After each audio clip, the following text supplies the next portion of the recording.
नमस्कार भावांनो, रुचसम द्वादशम हिंदकेसरी बकासूरबद्दल अपडेट घेऊन आलेलो आहे की बकासूरचा उद्या मौजे अकलूजमध्ये पैरा कोण असणार आहे.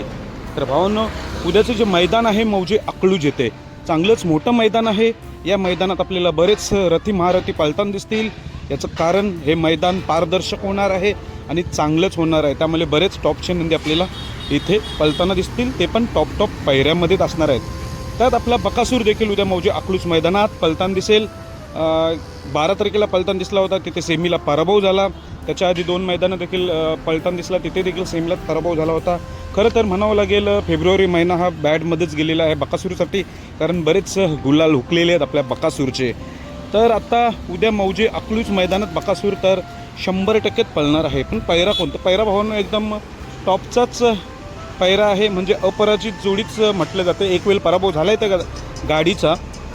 असाच पैरा म्हणजे मागे जी चर्चा होती मोठ्या मैदानात, तोच हा पैरा असणार आहे. तो म्हणजे बकासूर आणि कारुंडे एक्सप्रेस चिक्या. कारुंडे एक्सप्रेस चिक्या आणि बकासूर जेव्हा जेव्हा एकत्र येतात तेव्हा नक्कीच या जोडीला टॉपचाच गॅस लागत असतो. बकासूरचे दिवस थोडे मागे बॅटमध्ये होते, चिक्याचे दिवस थोडे बॅटमध्ये आहेत, पण हे दोघेही कमबॅक करतील ना असे की एकदम जोरदार कमबॅक असेल. सर्वांचं लक्ष डोळ्याचं पारणं फेडणारं असणार आहे. अशी ही जोडी असणार आहे. A1 जोडी बकासूर आणि चिक्या. या दोघांनाही शुभेच्छा उद्याच्या मैदानात. धन्यवाद.